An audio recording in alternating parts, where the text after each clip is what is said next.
folks. Welcome to another episode of the Preparedness Podcast, the podcast that brings you the best in preparedness information.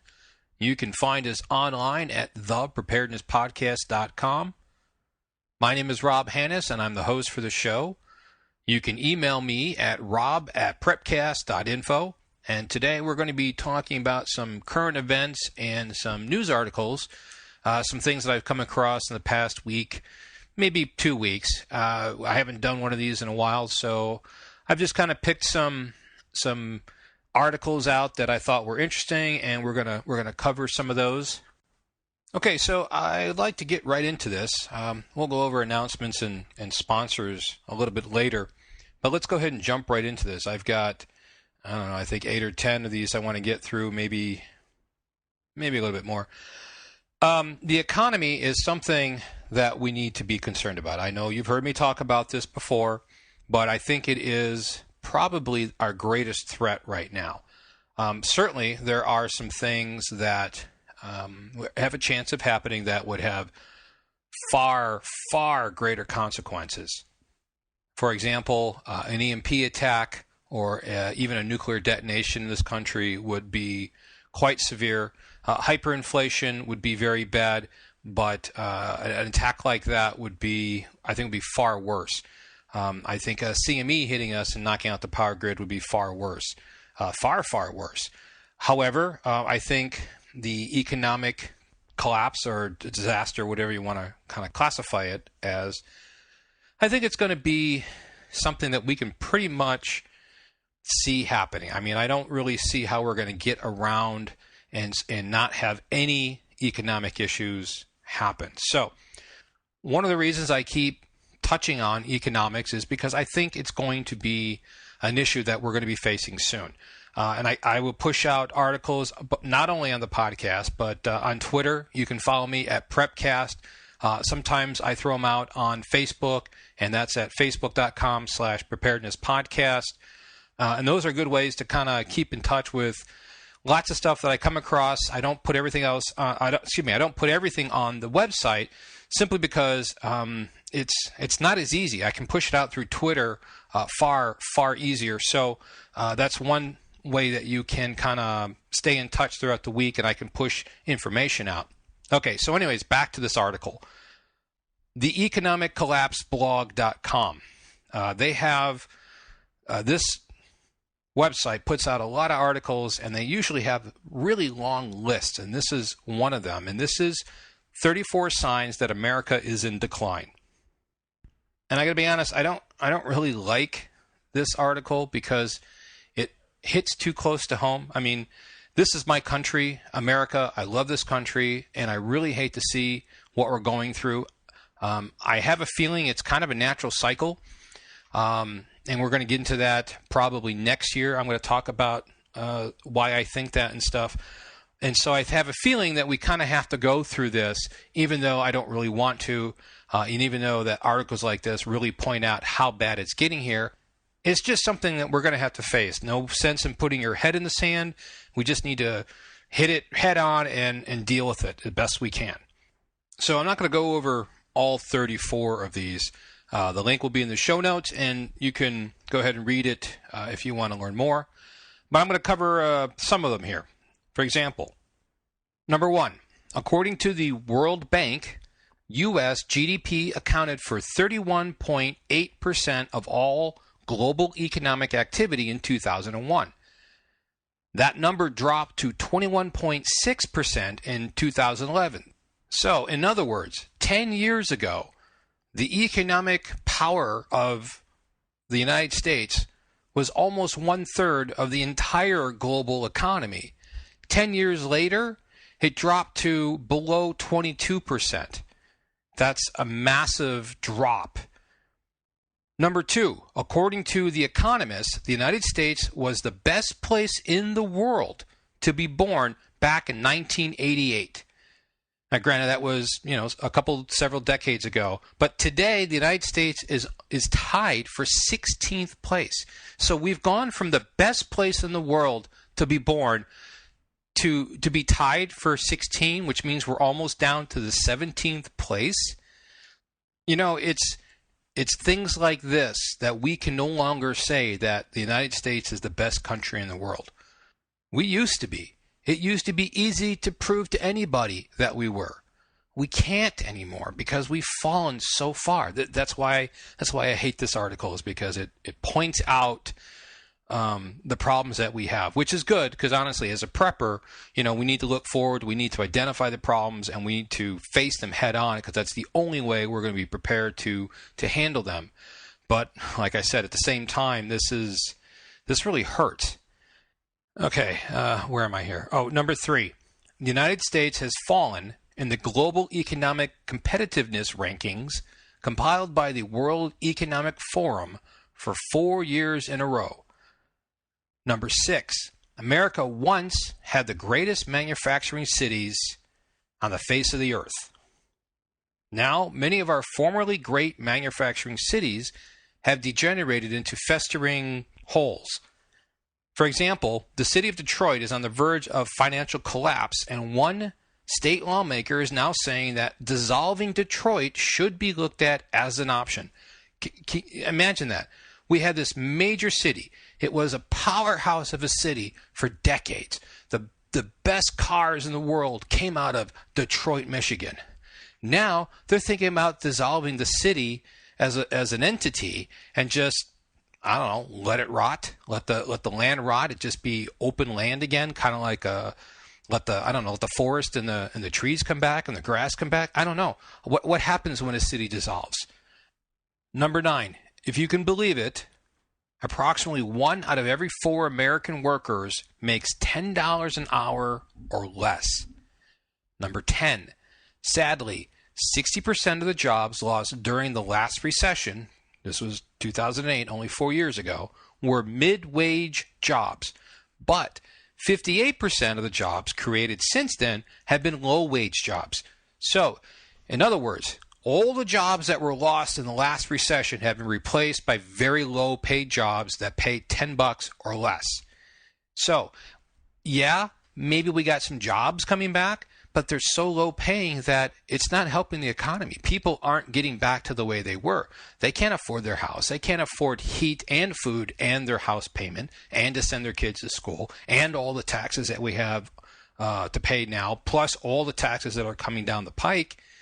Again, the reason I keep harping on the economy because it's going to be an issue. I don't think anybody with a clear conscience and half a brain can say, nah, not going to be a problem, because it is. Debt is a problem. We have a fiat currency that they're printing just nonstop. Every fiat currency has gone into hyperinflation. They've all collapsed. Every historical reference to all fiat currency, which, by the way, the entire world runs on fiat currency right now, and it's all in danger of collapsing. And I think that is a huge issue that we need to be concerned of, because it's not just our country, and it's like if Cape Girardeau, Missouri, and St. Louis, and right around the boot heel of Missouri and Arkansas and southern Illinois, if the New Madrid earthquake happens around there and wipes out that area, there's a lot of cities around it that can help it. Or if LA has a major earthquake, or if Phoenix catches on fire, I mean, they have resources, like Katrina and Sandy. And granted, the help isn't as fast as people would like, but there is still resources out there. They could drive a couple hours and actually take a hot shower in a motel at a friend's house or something like that. And it's the same way with an economy. If you have one country whose economy crashes or collapses, the citizens of that country can go elsewhere for help or for jobs or for a better currency that's more stable, whether it's investments or savings or whatever. But when the whole world, the entire global economy collapses in on itself because hedge funds and derivatives and the massive debt and the credit crunch that we have, where are you going to go? There is no place to go. And that's why this is going to be an issue, and this is why we're going to get pinched at some point. And, okay, I'm repeating myself now, so let's just go on to the next article. All right, I'm pretty sure you've heard of this next one. Pretty sure that you've heard of this one, or at least I hope you have, because I think it's been around on nearly all the news circuits. The link I have goes back to the same place as the last article, but it's about the city attorney from San Bernardino, California, telling citizens to lock their doors and load their guns because there is not enough money to pay for adequate police protection. The murder rate in San Bernardino is up 50% this year, but the city is dealing with a bankruptcy and has been forced to lay off 80 police officers. Now, this is not the only city that's going through this, and it's not going to be the last one. Oakland, Detroit, Chicago, just a few. I mean, look at what's going on in Chicago. Chicago is like crime capital right now. I mean, there are so many murders going on and so much crime out there. It's just because there's not enough police presence out there. And this is something that you need to consider and think about right now. If you're in an urban area where you're dealing with this, then you're already in it, and it's not going to get better. But if you're on the periphery, like just in the outskirts of a city, or if you're in the suburbs, you need to really think about what you're going to do, and you need to start doing it now. You need to start thinking about hardening your home. You need to start thinking about self-defense, making sure that everybody in the house knows what to do if there's a danger or if somebody's trying to get in. Take some firearm training, whatever it takes in order for you to get prepared to defend your house, home, and your family. These are things you need to start considering now. You know, we just got done talking about how urban violence is on the increase and how it's probably going to get worse because things aren't going to get better. And I can imagine a time in the not too distant future where you're going to have to hole up in your house because it's too dangerous to go outside. This is very likely to happen in urban environments, but I can also see it happening in suburban and possibly even the rural. Rural areas are no longer safe from crime anymore. There's been a huge influx of drug trafficking and other gangs and stuff like that. So you can't just say, oh, I'm in the sticks, so I'm fine. In fact, you could be much worse off because your neighbors are so far away from you that nobody can hear you scream, quite literally. And so if you look at this and you think, wow, you know what, I may have to stay inside for a period of time. Could be a week, could be 2 weeks. You want to be able to eat, you want to be able to have water, you want to be able to have all that stuff to shelter in place. And at this point, under this kind of stress, the last thing you want to do is having to make meals from scratch from bulk foods and stuff. I think I would want to be able to make meals as quick as possible, but I wouldn't want to just have, a can of Spam and some macaroni and cheese over and over again. I would want to have something that tastes good, something that's easy to make. And this is why I think the foods from Buy Emergency Foods would fit right into this type of scenario. And I think if you look at what they have available, you've heard my kids talk about it, and basically they'll eat it. And I think that's very important. If you have kids, you need to make sure that your kids will eat your food storage. Now, don't think that, if they're hungry, they'll eat it. That's not true. Studies have shown that kids would rather not eat and starve, and adults too, for in some cases, than eat stuff that they don't like or that's foreign to them. So this stuff I've given to my kids, and it's great. We love it. They love it. I know they're going to eat it. I can store this stuff and not have to worry about them pitching a fit over what I'm serving for dinner. And I find that to be a great comfort. And I think one of the things that you're going to find attractive about buyemergencyfoods.com is that they're GMO free. It's easy to make, GMO free. It tastes good. I love the packaging. It's got a 25-year shelf life. So this is a buy once, cry once sort of thing. You can either put it into your daily foods now, which is, I think, a good idea, or you can buy this, put it on the shelf, make sure you've got good storage conditions, and you can use it anytime in the next 25 years. To me, that is food insurance. Either go to the website and click on their banner, or go to buyemergencyfoods.com and check them out. I think you're going to like it. Speaking of reasons why you may have to stay inside your home and shelter in place for a period of time, this next article is just another one of those things I think we have to worry about. We keep hearing about this over and over again, and it's like something that keeps building slowly and slowly, and I think eventually it's going to happen, and that is the U.S. power grid is at risk from terror attacks. I've got two articles here. They came out about the same time, which kind of makes me a little suspicious that why, because one is talking about cyber attacks on the power grid, and the other one is talking about a physical attack on the power grid, both of which are highly likely and relatively easy to do if you know what you're doing. So the fact that we've got these two different types of attacks coming out in news articles at the same time makes me a little bit leery. Makes me kind of wonder if somebody's trying to send a message and get a message across to the public. Anyways, there's something that we need to consider. It's not new. The scope of these attacks and how widespread of an area that would be affected is unknown, because we don't know exactly who's going to do what. You could have a physical attack on a substation that would take down a city, half a city, part of a city, could take half a state depending on where it is. You could have a cyber attack that takes out just a nuclear power plant, just shuts them down. Now, I've mentioned this before on an earlier podcast. I think that's already happened. I think the hackers have already gotten into the nuclear power plants, and I don't think they can do a lot of damage, but they can mess around with the mechanical switches or the valves or whatever it is and cause an anomaly, and those anomalies cause the nuclear reactor to go into scram mode, because that's what it does to be safe. So I have a feeling that that's happened already. I can't prove it. It's just a feeling I have based on some things I've seen with nuclear reactors going down in several states and several countries all at the same time. I find that extremely coincidental. This happened, I think it was a year or 2 years ago. And to me, that is highly suspect. Again, I can't prove it. Don't freak out.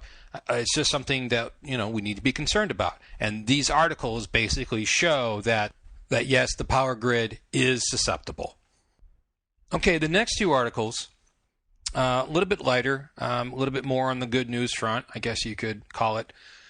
One is on modernsurvivalonline.com, and it's Dr. Bones on new evidence of expiration dates. There was a program that was conducted called SLEP, which is an acronym for Shelf Life Extension Program.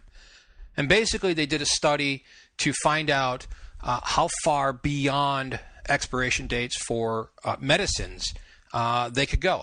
Or in other words, how long can you keep a bottle of tablets or pills on the shelf and still have it be worth using? Have it still have a good amount of medicine in there that would actually still work? And what they found is that basically most medicines last and are still good far beyond their expiration dates. Again, you can read about this. Dr. Bones has done a couple articles on this, and there are links to all his articles, I think, from this article. And I do recommend that you go and read them, because it's important to know that just because your bottle of Tylenol has expired, or the antibiotics that you have, or your painkillers or whatever, just because it's hit that expiration date doesn't mean you need to throw them out. In fact, you shouldn't throw them out because they're probably still good.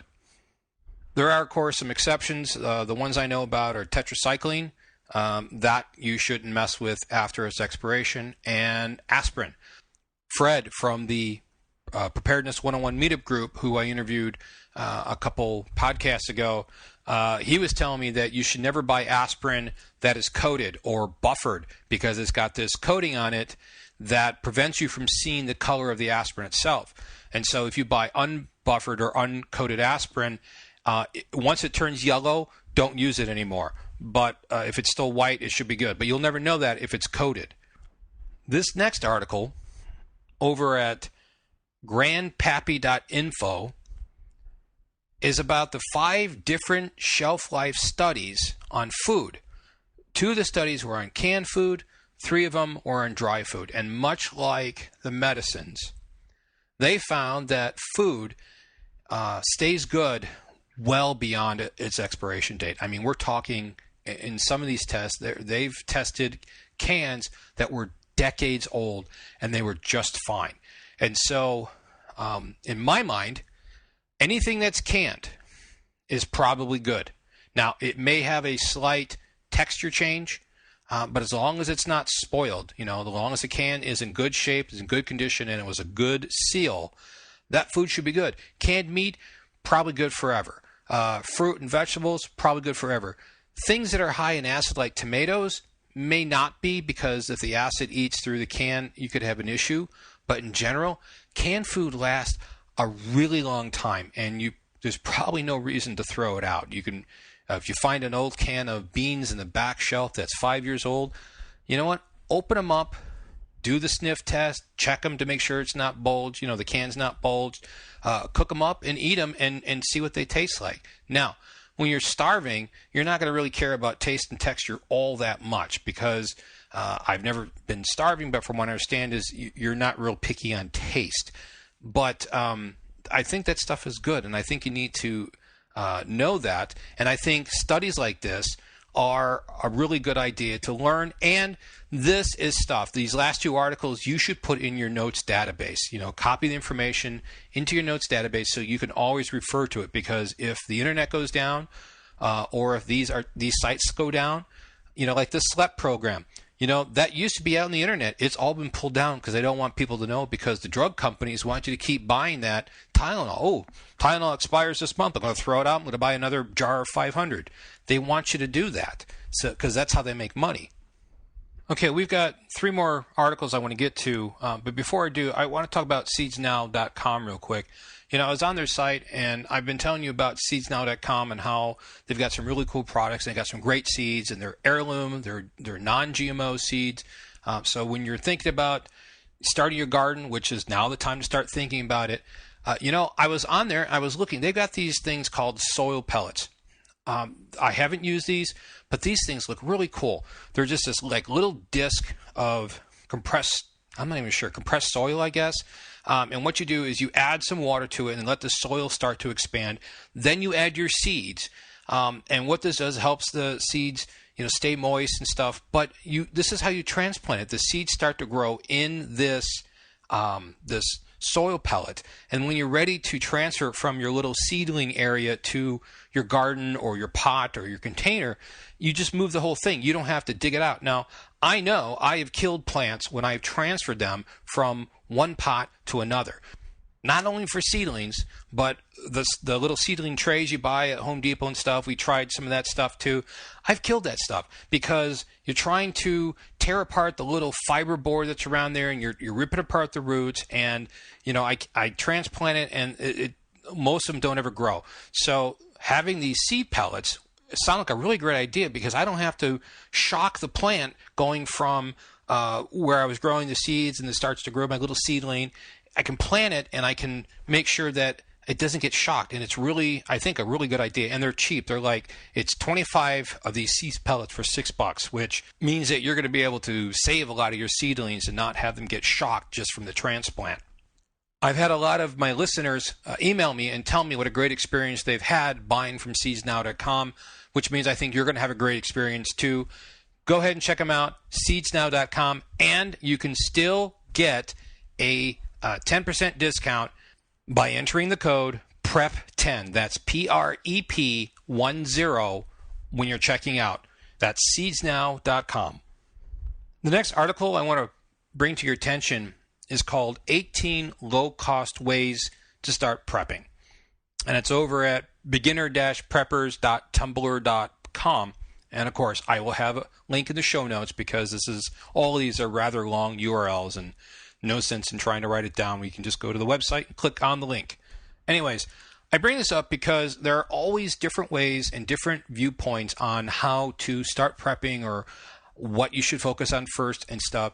And a lot of times I found by talking to other preppers, it's something connects. There's this one article, or they talked to this one person, or they saw something and it connected. It made sense to them. And so I think it's always a good idea to look at a wide variety of things and find out what works for you.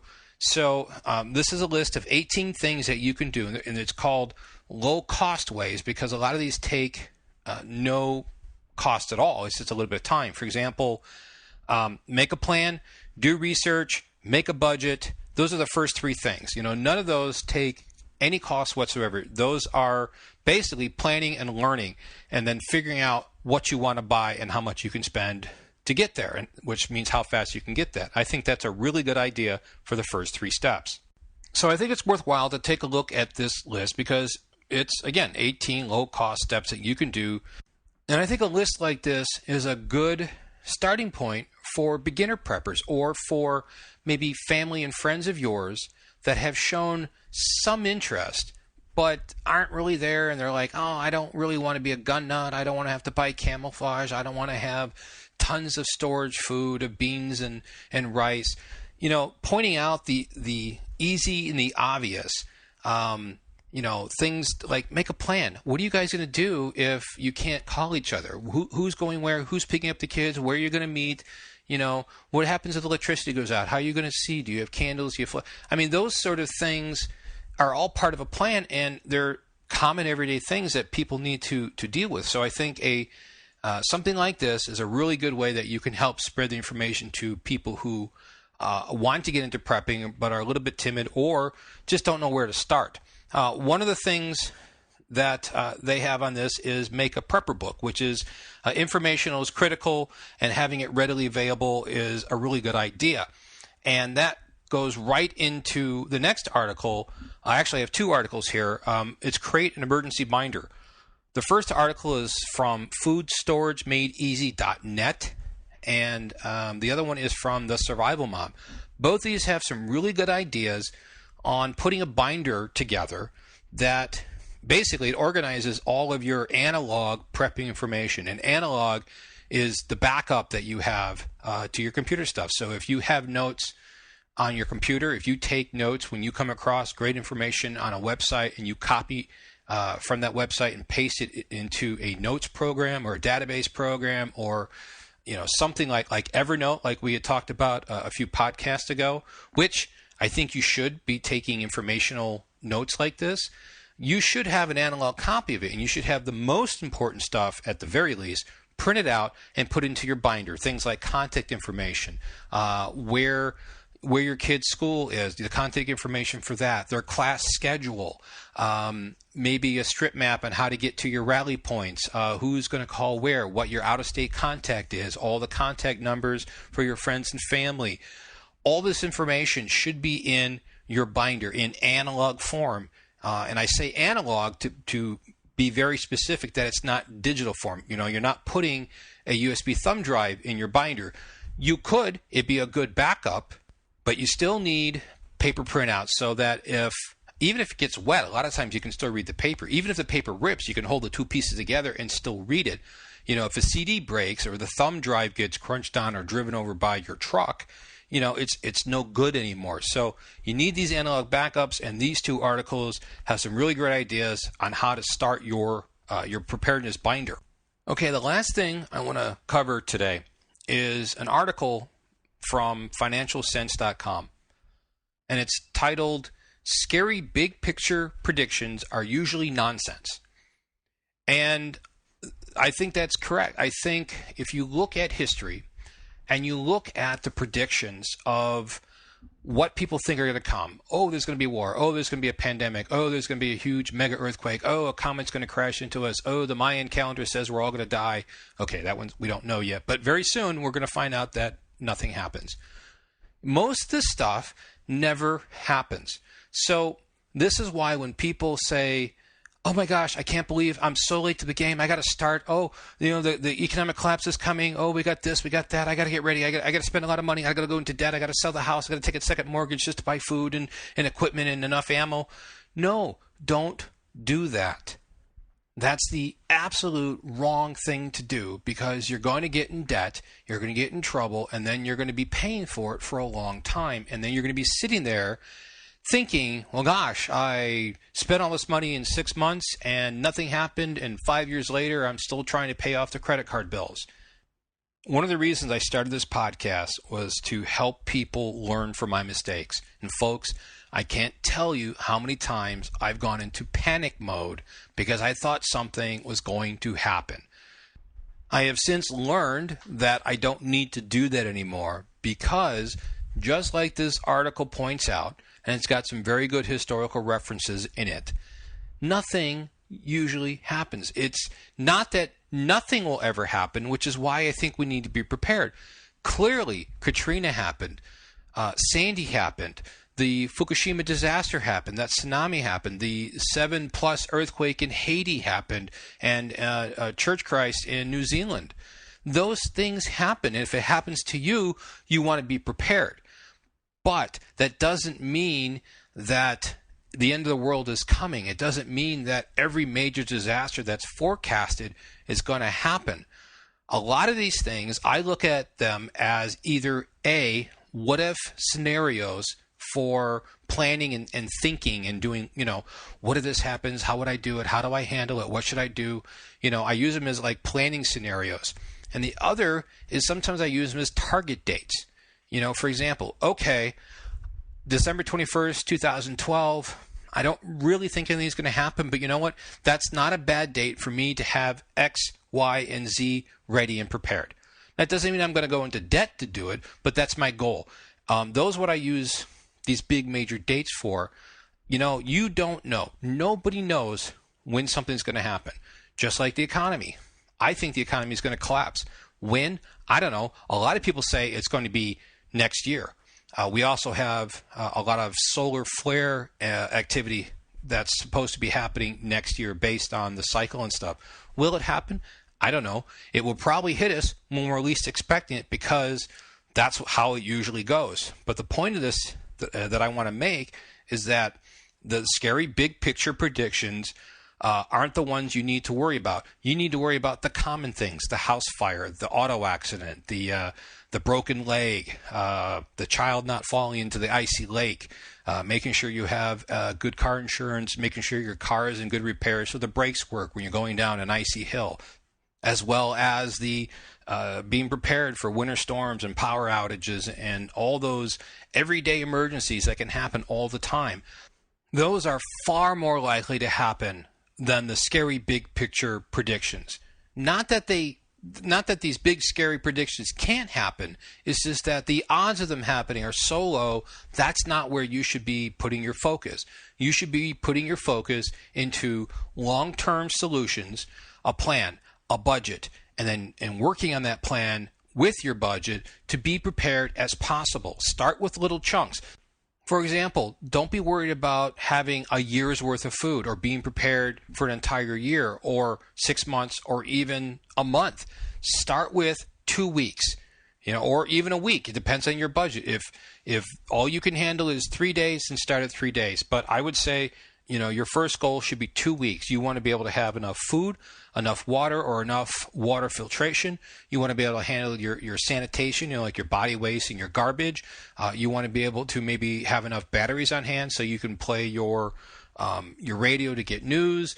You want to have enough shelter in case your house collapses or gets ruined. You want to have a tent so you can at least be in the backyard. You want to have enough warmth, stuff like that. You want to be able to cook with alternate means. I mean, all the stuff that we talk about on the podcast, that's the stuff that you should focus on.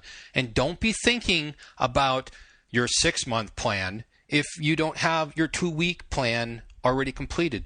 Just worry about your 2-week plan. Because honestly, once you are able to handle 2 weeks of a shelter-in-place scenario in your home, you are ready to handle most things that are going to happen. After that, it's simply increasing your duration of what you can withstand. Start with 2 weeks. Only worry about those 2 weeks, and don't worry about anything else until you've got those 2 weeks down.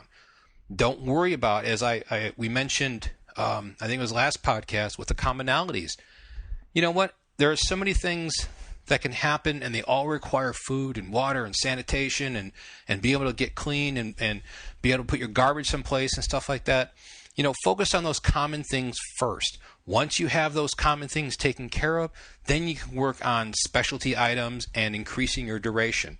So that's all I wanted to basically say with this article, is that there is some really good evidence that shows that you don't need to be so worried about these big picture scary predictions. Just focus on what you can do and make it something that you can accomplish. Because if you try to get ready for a year, you're not going to make it. It's just like that movie, What About Bob? It's all about baby steps. Take baby steps. And once you take enough baby steps, you'll find that you've actually accomplished your bigger goals. So I just wanted to point out and put some people at rest that you don't have to worry about getting ready all at once right now. Make a plan, stick to your plan, and make a budget to accomplish your plan and stick to that. If you do this on a regular, consistent basis, you're going to be far ahead of somebody who tries to rush, because what happens is they either get into debt, or they can't do it, or they get burnt out, or they get overwhelmed and they stop, and then they're not prepared. Okay, that's all I've got for this podcast. Again, I want to thank you for downloading and listening. You can reach me through the website at thepreparednesspodcast.com, on Facebook at facebook.com/preparednesspodcast, on Twitter as Prepcast, and of course, you can always email me directly, rob@prepcast.info. Until next time, folks, enjoy life and be safe.